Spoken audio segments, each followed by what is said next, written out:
வணக்கம். வாழ்க வளமுடன். சமீபத்தில் முகநூலில் படித்த ஒரு நிகழ்வு, கதைன்னு கூட வச்சுக்கலாம், நம்ம கதைன்னே பார்ப்போம். அந்த கதையை உங்களுக்கு நான் அப்படியே சொல்கிறேன்.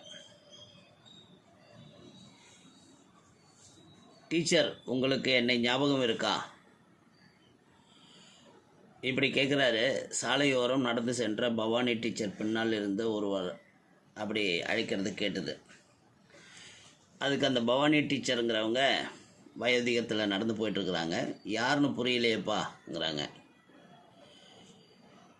அதுக்கு அந்த நபர் நிற்கிறவர் சொல்கிறார், டீச்சர், இந்த முகத்தை ஒருக்கா கவனமாக பாருங்கள் ன்னு சொல்லும்போது அந்த அம்மா வயோதிகத்தில் இருக்கிறவங்க, விளையாடாதப்பா, விஷயத்துக்கு வா, எனக்கு முன்ன மாதிரி இப்போல்லாம் கண்ணு சரியாக தெரியலப்பா என்னாங்க. உடனே அந்த நிற்கிற நபர் சொல்கிறாரு, டீச்சர், இந்த குரலும் உங்களுக்கு அடையாளம் தெரியலையான்ட்டு. இல்லைப்பா, இத்தனை ஆண்டுகள் எத்தனை தலைமுறைக்கு நான் பாடம் சொல்லி கொடுத்திருக்கிறேன், எத்தனை பேர் ஞாபகத்துக்கு வச்சுருக்க முடியுமாப்பா ன்னு கேட்குறாங்க. 96 பேட்சில் படித்த ஜாஃபர், விஷ்ணு, ஜேக்கப் எல்லாம் இந்த டீச்சருக்கு ஞாபகம் இருக்குதான்னு அந்த நபர் கேட்குறாரு. உடனே அந்த டீச்சர் சொல்கிறாங்க, அந்த பேட்சை நான் எப்படி மறக்க முடியும்?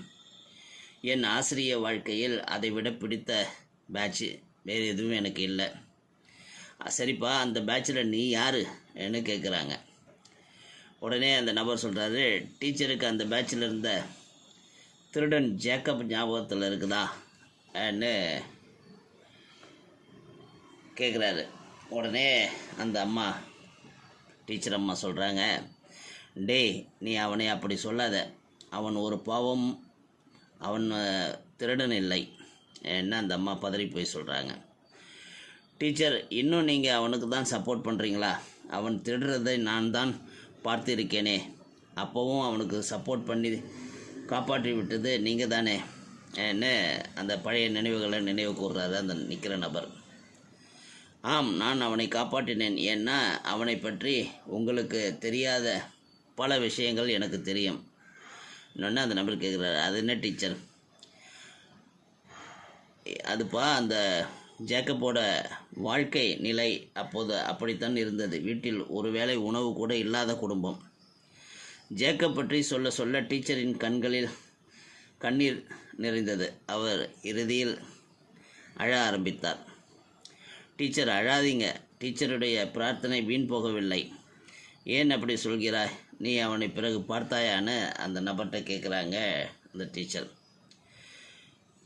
டீச்சர் உடனே அந்த நபர் சொல்கிறார், டீச்சர், அப்போ 4வது பெஞ்சில் உட்கார்ந்து டீச்சரை தொந்தரவு செய்த அந்த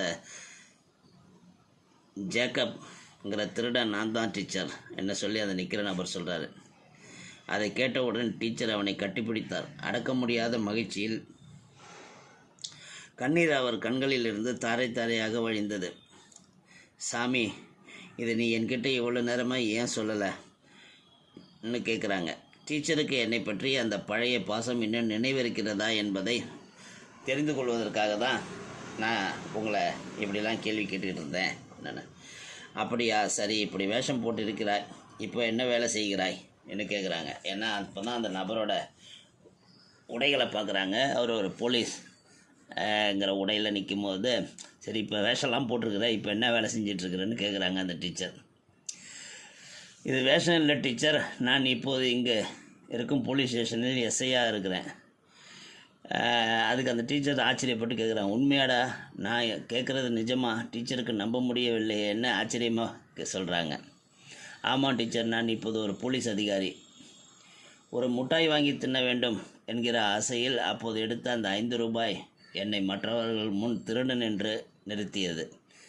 அன்றே என்னை ஏளனம் செய்தவர்களின் முன் ஒரு போலீஸ்காரனாக இருக்க வேண்டும் என்பதை என் மனதில் இருந்த கனவாக மாற்றி அதை நோக்கி எனது பயணம் இருந்தது. இன்று நான் உங்கள் முன் எஸ்ஐயாக நிற்கிறேன் என்று சொல்லும்போது அந்த டீச்சர் அம்மா தாய் உள்ளத்தோடு அவனை கட்டி பிடிச்சிக்கிட்டாங்கங்கிற மாதிரி இந்த நிகழ்வு சொல்லப்பட்டிருந்தது. இந்த மாதிரி பலர் வாழ்க்கையில் நடக்கிறதுக்கான வாய்ப்பு இருக்குது. ஏன்னா அந்த காலத்தில் நல்ல டீச்சர்ஸ் இருந்தாங்க, அந்த இன்வால்மெண்ட் இருக்கும், ஒவ்வொரு ஸ்டூடெண்ட் மேலேயும் அவங்களுக்கு தனி அக்கறை இருக்கும். இது இந்த காலத்தில் கொஞ்சம் குறைஞ்சிருக்கிறதுக்கான காரணம் படிப்பு விலை ஆக்கப்பட்டது தாங்கிறது என்னோட கருத்து. ஏன்னா எனக்கு 3வது வகுப்பு பாடத்தில் முதல் ஆங்கிலம் என்ற ஒரு சொல் உள்ளே நுழைந்தது. அப்போ தான் 3வதுல தான் ஒரு புத்தகத்தில் ஏபிசிடி இருக்கும். அந்த ஏபிசிடியை சொல்லி எங்கள் கிளைமன் டீச்சர்னு சொல்கிறவங்க கோட்டுச்சேரி பிரைமரி ஸ்கூலில் எங்களுக்கு ஏபிசிடி சொல்லிக் கொடுத்த டீச்சர் அவர்களை பின்னொரு நாளில் பல வருடங்களுக்கு பிறகு கிட்டத்தட்ட 30-35 வருஷத்துக்கு அப்புறம் ஒரு துக்ககரமான நிகழ்வில் சந்திக்க வேண்டிய அவங்களும் அங்கே இறுதி மரியாதை செலுத்த வந்திருக்கும் போது நானும் இறுதி மரியாதை செலுத்திவிட்டு வாசலில் உட்கார்ந்திருந்தேன். அவங்க உள்ளே வரும்போது என்னை அறியாமல் நான் அவங்களுக்கு முன்பு ஏந்திருந்து நின்று மரியாதை செலுத்தினேன். அவங்க இப்படி பார்த்துட்டு உள்ளே போயிட்டு திரும்ப வெளியில் வந்த பிறகு நான் போய் கிட்ட டீச்சர் வணக்கம், நான் திருமேனி உங்கள் ஸ்டூடெண்ட்டுன்னு சொன்னோன்னே அவங்களுக்கு டக்குன்னு ஞாபகம் படுத்தினாங்க, கொஞ்சம் முயற்சி பண்ணாங்க. அப்புறம் நான் சொன்னேன் கோட்டுச்சேரியில் கமிஷனராக இருந்தார் அவரோட பையன் என்னொன்னே டக்குன்னு அவங்களுக்கு ஞாபகம் வந்துடுச்சு. அந்த தாய் உள்ளம்